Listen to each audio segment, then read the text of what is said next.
Mocked in public for getting fat, a young woman hides the truth. She's pregnant with the heir to an ancient royal vampire bloodline. As the vampire prince who loves her steps out of the shadows, her cruel ex learns that some insults awaken powers and bloodlines that bite back. People think monsters live in dark castles far away from us. Most of the time, the real monsters are the ones laughing at you from across a cafe table. The rain outside the glass wall of the cafe made soft rivers on the window, blurring the night lights of the city. Inside, the air smelled of coffee, warm bread, and too many cheap perfumes. She sat alone at the corner table, one hand on her round belly under an oversized cream blouse, the other wrapped around a glass of water she was too nervous to drink. Her name was Sara, and tonight she had promised herself she would stay calm no matter what her ex said, for the baby's sake, for her own. The door chimed and Ethan walked in, shaking rain from his expensive suit like the weather itself annoyed him. He spotted her at once. His eyes slid down to her stomach, widened for a second, then narrowed into something sharp and unpleasant. When he reached the table, he didn't sit. He loomed, hands on the back of the empty chair, jaw tight. "So it's true," he said, his voice low but already full of blame. "You really let yourself go." The words hit harder than she had expected. She felt them in her chest, in the fragile space where her old love for him still lived like a broken picture frame. Sara forced a small smile, wishing her heartbeat would slow down. "Hello to you too, Ethan. Sit down, people are looking." He dropped into the chair and leaned back like a judge taking his seat. "What happened to you? You used to be disciplined, you used to care, now look at you. You're—" His eyes scanned her body again, the way someone inspects damage in a car they no longer own. "You're huge." The words scraped across her nerves. She could feel eyes from nearby tables turning toward them. Someone's spoon paused in midair. The music from the cafe speakers suddenly seemed too soft to hide anything. Sarah's hand moved instinctively over her belly. Under her palm, the baby shifted, a small, rolling flutter that was both comfort and reminder. This was not fat. This was life, royal, dangerous, miraculous life. She swallowed. "Ethan, I'm pregnant." His laugh came out harsh and loud enough for the barista to glance up. "I can see that, I'm not blind, that's my point. You think this is normal? You think this looks healthy?" He shook his head, almost in disgust. "You were supposed to be focused on your career, on yourself, not—" He waved a hand at her belly as if it were some kind of stain on the tablecloth. "Whatever this is." Every sentence pushed memories to the surface. The day he'd left because she was too much. The nights she had cried alone, the long walk in the storm when everything changed and she had met the man who was not a man at all. The memory of cold marble hands lifting her from the road, of eyes like silver moonlight, of a voice that had sounded older than the city around them and yet strangely gentle. The vampire king, the father of the child now turning slowly in her womb. At the far end of the cafe, near the deepest corner where the lights were dim, a tall figure in a dark, perfectly cut coat watched all of this in silence. To most people, he was just another night customer, pale and quiet over a glass of red wine he never seemed to drink. To himself, he was King Aurelio of the Nocturne Court, ruler of a hidden kingdom that had sworn never to interfere in human quarrels again. But his fingers tightened around the stem of the untouched glass as Ethan's voice grew sharper. From where he sat, Aurelio could hear everything. He heard the false, rapid rhythm of Ethan's angry heart and the steadier, tired beat of Sarah's. Beneath both, like a secret drum, he heard the small, strong heartbeat inside her, the air he had never expected to have. It called to him louder than the cafe chatter, louder than the rain. Every insult that hit Sara landed on his own chest as if the words were carved into his skin. Ethan leaned forward, voice rising. "You know what everyone at the office says? They say you disappeared and now you're back like this. No explanation, no ring, just extra weight. They feel sorry for you, Sara. They think you ruined your life." A tiny tremble began in her shoulders, but she pressed her back against the chair, fighting it. "I didn't ruin my life," she said quietly. "You just weren't meant to be part of it." For a heartbeat, Ethan looked stunned, as if he had expected her to cry, not speak. Then his face twisted. "Excuse me." Her throat ached, but something warm and stubborn rose in her chest, stronger than her fear, stronger than the old habit of apologizing. "You don't get to insult me and my child," she said. The word "my" surprised even her. She had almost said "our," but caught herself. Ethan would never know the truth. "You broke up with me, remember? You walked away, so you lost the right to talk about my body or my future." Around them, the cafe had gone strangely quiet. Cups still clinked, milk still steamed, but people pretended not to listen while listening closely. An older couple by the window shared a look. A young man at the bar shifted uncomfortably. No one spoke up. No one stepped in. The world often watched pain like it was a show. Aurelio's jaw tightened. In his long, hidden life, he had seen wars, betrayals, the fall of kings. He had heard screams in burning streets and lullabies in broken houses. But the simple cruelty of small, careless words like the ones Ethan threw around never stopped wounding him. This was why he stayed in the shadows, because when he walked among humans, he always saw too much. Ethan's face flushed a deep, angry red.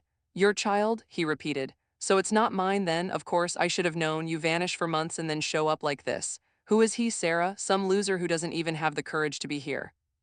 The baby kicked sharply as if in protest. Sara swallowed a hiss of pain and quickly rubbed the spot. She wished she could say his name out loud, Aurelio, but it felt sacred, dangerous, like speaking lightning into a storm. She thought of the night in the alley, the car that had swerved toward her, the way time had seemed to slow right before a cold wind had wrapped around her and pulled her out of death's path. She thought of the soft apology in his ancient eyes when he realized the price of saving her would not be small. "I don't owe you any answers," she said softly. "All I owe is love to this child, and I promise you he will never learn to speak the way you're speaking now." Ethan's chair scraped loudly as he stood. The sound made a few people flinch. "Don't talk to me like I'm the villain here," he snapped, voice no longer low. "You did this to yourself. Look at you, Sara. Who is ever going to want?" He reached for her wrist, sharp fingers cutting through the air. The moment his hand moved, the air in the café changed. Aurelio rose so quietly that only the oldest barista noticed. The overhead lights flickered once as if a cloud had passed directly through the ceiling. The glass in his hand did not rattle, though the table beneath it seemed to shiver. Centuries of discipline pressed against the thin wall of his promise. "Do not interfere, do not reveal our world. Let humans solve their own cruelty." But there are rules older than any king's oath, and one of them is simple. A father protects his child. Ethan's hand hovered a breath away from Sara's skin, frozen in the air as if the space around her had turned thick and heavy. His eyes widened, confusion crossing his face. He tried to move, but his muscles answered with slow resistance, like they had suddenly remembered fear. A soft, cold voice reached him from behind, from the shadows he had never bothered to notice. "Take your hand," the voice said, each word calm and precise, "away from the mother of my child." Every head in the cafe turned toward the corner as the tall, pale stranger stepped fully into the light. And Sara felt the world she knew tilt, as if the night itself had just chosen a side. The stranger's voice seemed to press against the air itself. For a heartbeat, no one moved. The hiss of the coffee machine, the murmur of quiet conversations, even the clink of cups all faded under that one calm command. "Take your hand away from the mother of my child." Ethan's fingers twitched, still frozen a breath from Sara's wrist. Slowly, as if someone had laid a stack of invisible bricks on his arm, his hand dropped back to his side. His face jerked toward the voice. The rest of the cafe followed, eyes drifting to the tall man who stepped away from the corner table and into the light. He didn't look like the monsters from stories. His suit was a deep, old-fashioned burgundy trimmed with dark embroidery, more like a patient king than a nightclub predator. His skin was pale but not sickly, it was the pale of moonlight on marble. What made people stare was not his face or even his strange silver eyes. It was the feeling he carried with him, a quiet weight that made the air feel colder and sharper, as if everyone had stepped onto thin ice without noticing. Aurelio walked toward them with unhurried steps, each one sending a faint shiver through the nearby tables. The barista's hand shook as she tried to set a cup on a saucer. A young man at the bar lifted his phone halfway, then hesitated, unsure if he was allowed to film a moment that suddenly felt too private and too powerful for the internet. Sara's breath caught in her throat. Seeing him again was like being pulled underwater and dragged back to the surface in the same second. Months of silence collapsed into the simple reality of him standing there close enough to touch. His eyes met hers, and for a brief, burning instant the cafe, Ethan, the staring customers, all of it faded. In his gaze she saw the same mixture she had seen the night he first saved her. Worry, sorrow, and a love so deep it almost frightened her. Then the moment passed. Aurelio turned to Ethan. "You are upsetting her," he said quietly. "That ends now." Ethan blinked as if the words needed time to reach him. The spell of fear broke just enough for his pride to roar back. He squared his shoulders and let out a short, nervous laugh. "Who are you supposed to be?" he snapped. "Her bodyguard, her new boyfriend?" He glanced at Sara with open disgust. This is the one who did this to you." Sara felt Aurelio flinch at that word, though he didn't move. His voice remained calm, but there was iron under it now. "I am the father of her child," he answered, "and one more insult will be the last you speak in front of her." The way he said it was not loud, not dramatic, but it carried the slow, absolute certainty of a winter storm building behind the mountains. A few customers shifted uneasily. The older couple by the window looked toward the exit, judging the distance. A toddler began to fuss, as if sensing that the grown-up world had become unsafe. Ethan scoffed, but there was a weak edge to it.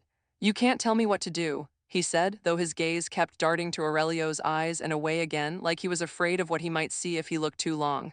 "This is between me and her." Aurelio took one more step and somehow he seemed to grow taller though his height did not change. "No," he said, "this is between your anger and your conscience. I am simply standing where you can no longer pretend not to see the damage you cause." For a second, Ethan looked almost small, like a boy caught stealing. Then shame twisted into rage. "You don't know anything about me," he said, voice rising. "She's the one who failed. She's the one who threw her life away. She." He started to reach for Sara again, maybe without realizing it. Chairs rattled as nearby customers shrank back, but his arm slowed in midair, thick and heavy as if he were pushing it through deep water. Veins stood out on his neck as he tried to move faster. His hand trembled and stopped. Aurelio's gaze remained on him, gentle but unyielding.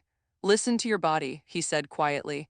"It is telling you what your heart refuses to learn. You do not have to touch what you want to hurt." Sara watched, both frightened and strangely calm. She knew that if Aurelio wanted to, Ethan's knees would buckle, his fear would break open, and he would crawl out of the cafe on shaking hands.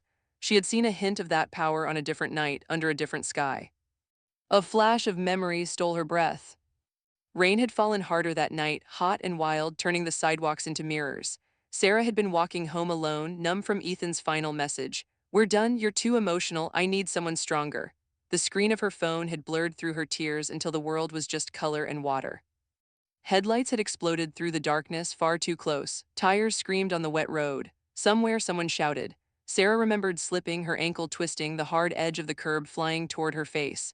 She had time to think one clear, desperate thought: "I don't want to die like this," before the world snapped.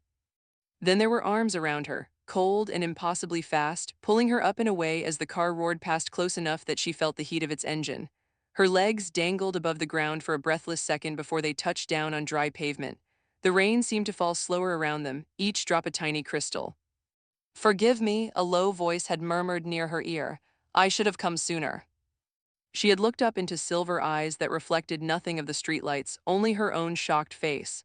Fangs had glittered for half a second when he spoke, then vanished. But what had frozen her wasn't the danger. It was the sadness there, the exhaustion of someone who had seen centuries of mistakes and still stepped in to stop one more. He had left her at the hospital door, refusing to give his name. But he returned the next night and the next, bringing silence and questions and a strange safety. Over weeks, honesty had grown between them like a fragile plant. When he finally told her what he was, a king of a hidden people, sworn to drink only what was freely offered, living in the cracks of the modern world, she should have run. Instead, she had listened. She had seen how gently he held the world, even as it feared him. And one night, under a sky clear of rain at last, she had reached for his cold hand and not let go. Now, months later, he stood in front of her again, the weight of another promise pressing on his shoulders. The vow he had made to his council never to reveal himself in public, never to interfere in human affairs. A vow he was already breaking for her. In the cafe, Ethan's face twisted as he fought the invisible pressure on his arm. "What are you doing to me?" he hissed. "Nothing you will not survive," Aurelio said quietly. "I am giving you a choice. You can sit down, breathe, and walk away with what remains of your dignity, or you can keep pushing and discover a part of yourself you will not like." He let the weight on Ethan's arm ease just enough for him to move freely again. Ethan jerked his hand back like the air had burned him. For a moment his gaze flicked to Sara, then to the staring customers, then back to Aurelio. Pride and fear battled in his eyes. He could throw a punch and lose, or he could leave and feel like a coward. Sara realized something important then. This was no longer about her. For Ethan, it was about winning an argument he had already lost. She took a slow breath, her palm resting on her belly where the baby shifted restlessly. "Ethan," she said, surprising herself with how steady her voice sounded, "look at me." He did, and for the first time that night, she did not look away. "I forgive you," she said. The words landed like stones dropping into a deep well. The entire cafe seemed to lean closer without meaning to. Ethan stared, completely thrown off balance. "You what?" "I forgive you for leaving, for the things you said, for tonight," Sara continued. "But forgiveness doesn't mean I trust you. It doesn't mean you get a place in our life. It means I am done letting your words decide who I am. You don't get that power anymore." Ethan's jaw worked as if he was chewing on anger he no longer knew how to swallow. "So that's it," he spat. "You choose him." He flicked a hand toward Aurelio. "Some stranger, you don't even know what he really is." Sara's heart thudded once hard at the edge of truth. "I know enough," she said softly. "I know he was there when I almost died. I know he has never called me names. I know he protects instead of destroys." A faint flush of color touched Aurelio's pale cheeks. For a man who had ruled in shadow for centuries, hearing such simple praise seemed to humble him more than any coronation. His eyes softened, pride mixing with fear. He knew this public defense of him would not go unnoticed by other ears. Ethan looked between them, breathing hard. Every path in front of him ended with him smaller than he wanted to be. Finally, he grabbed his phone from the table, snatched his coat from the chair, and stood up so quickly the chair almost toppled. "This isn't over," he muttered, more to himself than to them.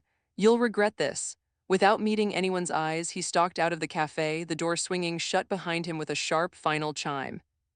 A long breath seemed to flow through the room as people slowly returned to their own lives. Murmurs started up like fragile birds. A few customers exchanged looks of relief. The barista, hand still shaking slightly, called out an order in a voice that wobbled at the edges. Somewhere, a spoon clinked loudly against porcelain, breaking the last of the tension.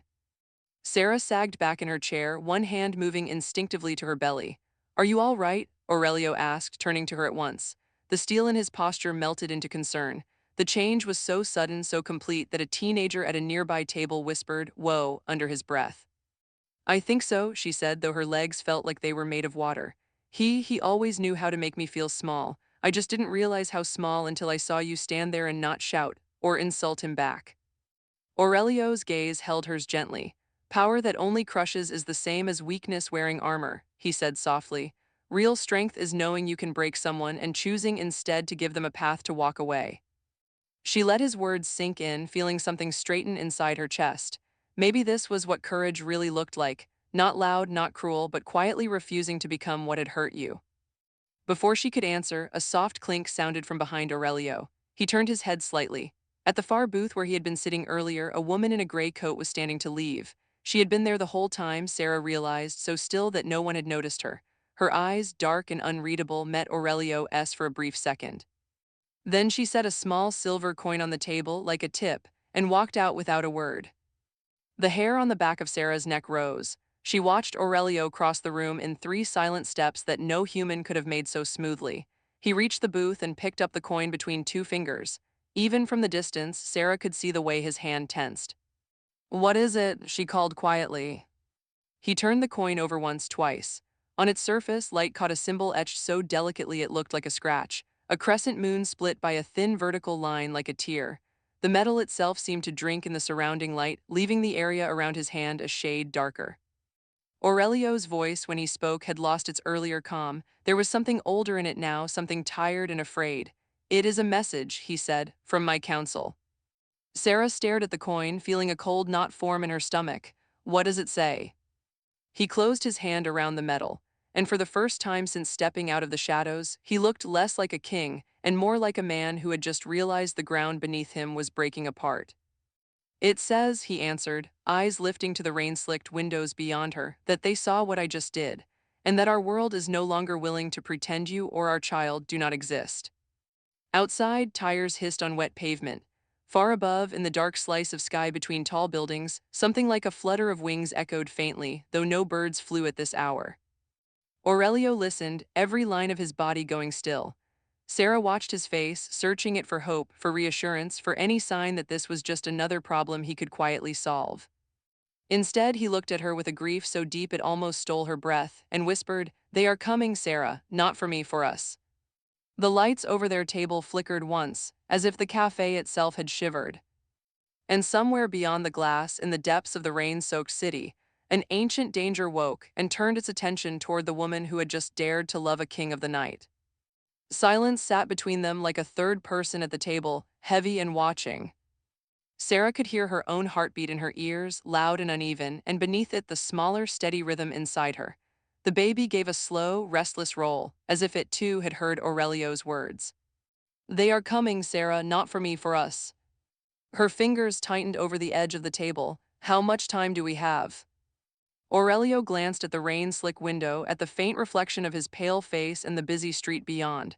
"Minutes," he said, "perhaps less." The answer landed like a cold stone in her stomach. Around them, the cafe had already begun to heal from the confrontation.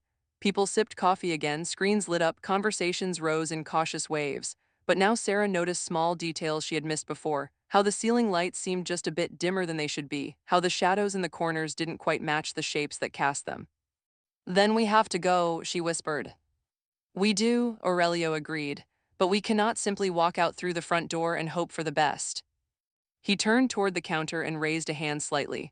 The young barista, still pale from the earlier scene, met his gaze. For a heartbeat her body tensed, then her expression softened as if some private worry had just lifted from her shoulders. Aurelio dipped his head in a small, respectful bow. Thank you for your patience, he said gently. In 1 minute you will remember only that a couple argued and then left, nothing more. The barista blinked slowly, eyes unfocused. Okay, she murmured, though she didn't seem to know why she was agreeing. She turned back to the coffee machine with a faint smile that hadn't been there before. Sara watched, amazed. You can change memories. Influence the way they settle, Aurelio corrected quietly. Nudge the sharp corners so they won't cut as deep. Nothing more. I do not like taking truth away from people, but sometimes kindness is not letting them carry the whole weight of it. He held out his hand to her. Come, we must move while the city still thinks we are ordinary. She slid her trembling fingers into his. His skin was as cool as river stone, yet she felt safer the moment their palms met. Together they walked toward the side exit, not the main door Ethan had used. The warm smell of pastries followed them. Someone laughed near the back, already forgetting why the room had felt strange a moment ago. At the small hallway leading to the restrooms and staff door, Aurelio paused. Hold tight, he murmured. To what? Sara asked. Reality, he said, with a half-smile that didn't quite reach his eyes. He pushed open the plain metal door marked staff only. Instead of a cramped storage room with cleaning supplies, Sara stepped into a narrow alley washed in silver rain. The sudden cold slapped her cheeks. The sound of the city crashed in like a wave, car horns, distant music, a siren wailing somewhere far away. She twisted to look back. The door behind them now led to a dark brick wall. No café, no soft lights, just wet stone and graffiti glistening under the street lamp. Her heart lurched. Did we just pass through a fold? Aurelio said, still holding her hand firmly. A harmless trick. My people have always been good at hiding in places others walk past without seeing. Is that safe for the baby? She asked, instinctively covering her belly with her free hand. He looked genuinely offended by the thought. I would sooner walk through fire myself than let a single thread of harm touch either of you, he said. The paths I choose for you are safe. It is the people at the other end we must worry about. Thunder rumbled far above the skyscrapers, low and distant like a growl. The alley stretched out in front of them, opening onto a cross street washed in orange light. At the far end, a shadow moved, just a slight shift, like a person stepping out of the rain, then dissolving back into it. Sara's shoulders tightened. Is that one of them? Not yet, Aurelio said, though his eyes stayed fixed on the motionless darkness. That is only a watcher. They will report what they see. We must stay ahead of the report. He led her quickly but carefully down the alley, his pace matching hers even though she could tell he wanted to move faster. His old-fashioned coat brushed her arm, carrying with it a faint scent of something she could never quite name, cold earth after rain, and a hint of iron and the ghost of some ancient incense. As they reached the street, the city opened wide around them. Neon signs buzzed, buses hissed at curbs, umbrellas bobbed like dark flowers. To everyone else, it was an ordinary stormy evening. To Sara, it felt like walking across a stage where an unseen audience had just stopped breathing. Where are we going? She asked. To a place my council cannot easily see, Aurelio said. A place built on a promise. His answer was vague, but his hand was steady, and for now that was enough. They crossed the street between pools of light, the drizzle misting their faces. A car slowed as they passed. The driver stared at them for a second too long, then blinked as if waking from a daydream and drove on. They can make humans do their work, Sara asked quietly, like you just did in the cafe. Yes, Aurelio said. Some of them use that gift with care. Others, his jaw tightened. Others are less gentle. That is partly why they fear our child. Power in the wrong hands has already done enough harm in this world. They do not trust anyone to change the rules, least of all me. You're their king, she said. I am their king, he agreed. Not their owner. There is a difference many of them have forgotten. They turned down another street, this one quieter, lined with small shops and closed metal shutters. A stray cat watched from under a parked truck, eyes yellow in the dim. Above them, a flicker of movement crossed the rooftop line, too fast, too graceful to be human. Sara's grip on Aurelio's hand tightened. How many are there? She whispered. Enough, he said softly. But remember this, Sara, fear always makes the shadows look bigger than they are. We are not surrounded yet, we still have choices. They reached a narrow doorway squeezed between a laundromat and a locked bookstore. The door was painted the same dull gray as the wall, almost invisible. Aurelio knocked 3 times in a pattern that sounded like part of a song, 2 quick taps, one long, then a pause. For a moment, nothing happened. Then the door opened inward, not onto a hallway, but onto a staircase that seemed to spiral both up and down at once, like a drawing that hurt your eyes if you stared too long. Careful, Aurelio murmured. The stairs try to confuse humans. Hold on to me and do not look down for too long. Normally, a warning like that would have sent Sara straight back onto the sidewalk. But the baby kicked again, as if impatient, and a strange calm slid over her fear. She had already stepped off one cliff when she chose to love a man who ruled the night. Maybe the only way to survive now was to keep walking forward, one breath at a time. They descended. The city sounds faded with each step, replaced by a softer hum like distant voices behind a wall. The air cooled, carrying the faint smell of stone, old paper, and something sweet, like dried flowers. "How did your council find out?" she asked, her voice echoing gently off the stairwell. Aurelio's hand tensed on the railing. "They did not need to find out," he said quietly. "They knew from the moment your blood carried mine. Our kind is tied to old signs and older songs. When a new life like our child is conceived, it rings through certain places like a bell struck deep underground. The council heard it. They hoped it was a mistake. I hoped I would have time to show them it was a gift." "And now," she asked. "Now they have seen me stand between you and a human in public," he said. "They will call it proof that I have chosen your world over theirs." Sara swallowed hard. "Haven't you?" His step slowed for a heartbeat. "I have chosen you," he said, "and the child we made. If I must choose again, I will do the same, but I still hope there is a way that does not tear both worlds apart." They reached the bottom of the staircase. A simple wooden door waited there, worn smooth at the handle. Aurelio opened it and stepped aside, motioning for her to go first. On the other side was not a stone cellar or dark chamber. It was a small, warm room lit by a dozen candles. Shelves lined the walls, filled with books whose spines carried languages Sara couldn't read. A weathered sofa sat in the center, draped with a knitted blanket. An old kettle hissed gently on a portable stove in the corner, filling the air with the smell of chamomile. "This is not what I expected," Sara said softly. Aurelio actually smiled then, a real one. "Monsters like comfortable chairs too," he said. "Welcome to the listening room." She stepped inside. The floor was covered in worn but clean rugs, patterns faded from years of footsteps. On one wall hung a single framed photograph, a blurry black and white picture of a woman standing on a cliff, hair blown back by the wind, face turned away from the camera. Something about the way her shoulders were squared made Sara's throat tighten. "Who is she?" she asked. "My mother," Aurelio said, closing the door behind them. His voice grew softer. "The last human to sit in this room before you."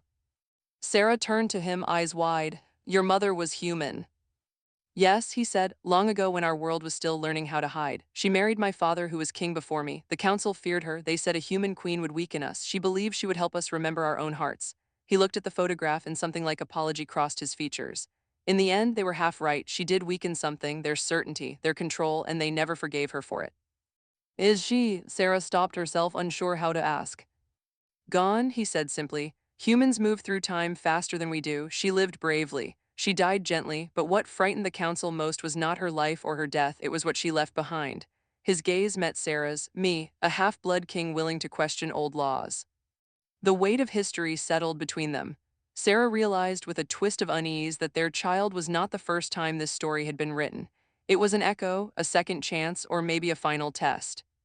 "What happened to her?" she asked quietly. "Truly." Aurelio took a slow breath. "She tried to make peace where there was none. She opened doors that were locked for centuries. Some thanked her. Some blamed her for every storm that followed. Our world did not become cruel because of her, Sara, but it could no longer pretend its cruelty was invisible." He motioned to the sofa. "Please sit. The stairs are not kind to your back." She sank into the cushions with a small sigh. The baby shifted again, settling lower like it was listening too. Aurelio poured hot water over the chamomile and handed her a steaming cup. His hands were steady, but she noticed a faint tremor in the way he set the kettle down. "You're scared," she said softly. Kings were not supposed to be scared. Monsters in stories never were, but the man in front of her did not deny it. He nodded once. "I am," he admitted. "Not of them, of the ways they might force me to become something I swore I would never be." "Like what?" she asked. "Like the kind of king who uses fear to keep his family alive," he said. "The kind who says, 'Obey me or you will lose everything.' I have spent my whole reign trying to be the opposite of that voice. If they threaten you, threaten our child, I do not know how long my restraint will survive. Sara let the warmth of the taste seep into her fingers. Maybe that's not a weakness, she said slowly. Maybe caring that much is exactly why you should be king. He looked at her with a tenderness that almost undid her. You think kindness can stand against a council that has ruled in shadows for 1,000 years? Yes, she said simply, because fear only lasts as long as people agree to be afraid. Kindness grows quietly. It takes root in people when they least expect it. She gestured around the room. You made this place, didn't you? A listening room, you called it. This doesn't look like something built by a coward. Aurelio's throat moved as he swallowed. I built it after my mother died, he said, for those who wanted to speak without fear of being punished for their thoughts, for humans who stumbled too close to our world and needed someone to explain gently why they must forget, for my own people when the weight of eternity became too heavy. His lips curved in a sad smile. Kings need somewhere to be just men sometimes. Sara nodded. Maybe tonight it needs to be a place where a king finally asks for help. The words surprised even her, but once they were out, they settled into the room like something that had been waiting to be spoken.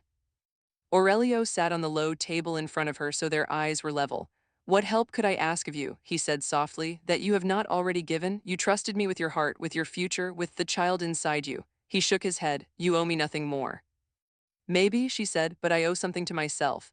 I spent years letting Ethan tell me who I was, weak, too emotional, too much. I believed him. Tonight I saw what real strength looks like, and it's not shouting or grabbing or trying to win at any cost. It's you holding back when you could have crushed him. It's you walking away from a throne if it means our child survives. Her voice trembled, but she didn't look away. So here is my help, Aurelio. Don't make every decision alone. Let me stand with you. You saved my life. Let me help save yours. For a long moment he just studied her, something like wonder in his eyes. Centuries of solitude pressed against that gaze, all the nights he had stood on rooftops and watched humans live and die without ever really touching their world. At last he exhaled slowly. Then we start with truth, he said, all of it. He reached into his coat and took out the silver coin, still warm from where it had rested against his chest. In the candlelight, the split crescent symbol gleamed like a wound. This is not only a warning, he explained. It is a summons. The council expects me to bring you and our child to them before the next sunrise. Sara's fingers tightened around the teacup. For what? To decide, he said, whether you are to be welcomed, hidden, or removed. Her stomach lurched. Removed, she repeated, the word sour in her mouth. You mean? I will not let them harm you, Aurelio cut in, his voice suddenly sharp. Candles flickered, bending toward him as if drawn by an invisible wind. They will have to move through me first, and I promise you, Sara, I am not so easy to remove. She reached out and took his hand, the one holding the coin. His skin was cold, the metal colder. If you refuse to go, she said quietly, what happens? Then they send others, he answered, not to ask but to take, and they will not care how many human lives they disturb in the process. The council believes they are protecting the balance between our worlds. They will justify any harm if they think it keeps their order intact. We can't let them do that, Sara said, to the city, to anyone. No, he agreed, we cannot. A strange calm settled over her. It was the same feeling she had standing on the edge of the hospital roof weeks after the accident, looking down at the tiny cars and thinking, I survived. I am still here. Fear could not drown her then, and it would not drown her now. Then we go to them, she said. Aurelio stared at her as if she had just suggested they fly to the moon. You would walk willingly into their hall, he asked, knowing what fate they might vote for you, for our child. I would rather walk in by your side than be dragged there while you fight alone, she replied.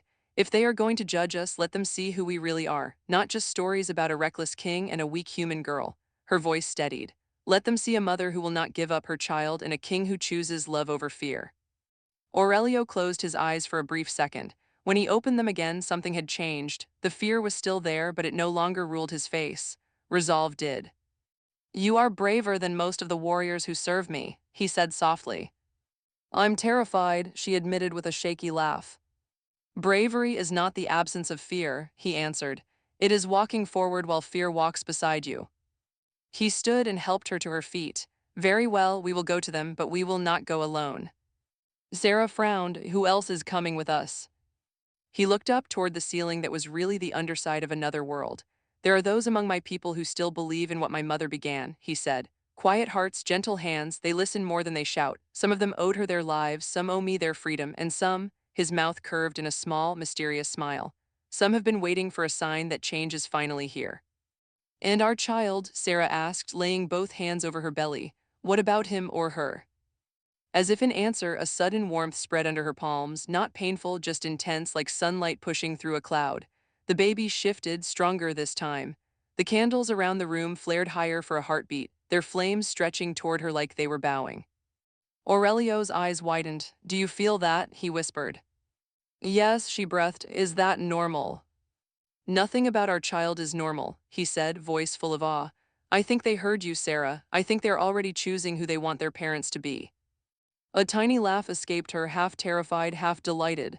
Stubborn, she said, just like. The room shuddered. Not much, just a gentle ripple through the floor like a train passing far underground. But the candles flickered together, leaning toward the closed door. The soft hum she had heard earlier, voices behind a wall, grew louder for a moment, then faded. Aurelio's head snapped toward the staircase, his pupils thinned, silver irises sharp as blades. They moved faster than I expected, he murmured. The summons was not a warning, it was a distraction. Sara's heart hammered. What do you mean? He stepped between her and the door, shoulders squaring, every line of his body suddenly ancient and dangerous. I mean, he said, they are already here. On the other side of the wood, knuckles rapped 3 times in the same rhythm he had used earlier, 2 quick, 1 long. Only this time the sound was harder, more demanding. Sovereign Aurelio, a woman's voice called, clear and cold through the door. It was the same voice that had once asked for chamomile in a gray coat near the café window. By order of the Nocturne Council, open this door and present the human and her unborn child to stand before judgment. The candles trembled, one by one going out, until only the soft glow of Sara's shaking hands on her belly remained in the dim. Aurelio looked back at her over his shoulder, his face caught between duty and love. Whatever happens next, he said softly, we face it together, do you still agree? Sara swallowed, fear rising like a wave, and then underneath it, a deeper current of resolve. She stepped forward until she stood at his side, her shoulder brushing his, her hand finding his cold fingers in the half-dark. Yes, she whispered, open the door. His hand tightened around hers. And as his other hand reached for the handle, the last candle went out, plunging the listening room into a darkness that felt less like an ending and more like the moment just before a new world begins.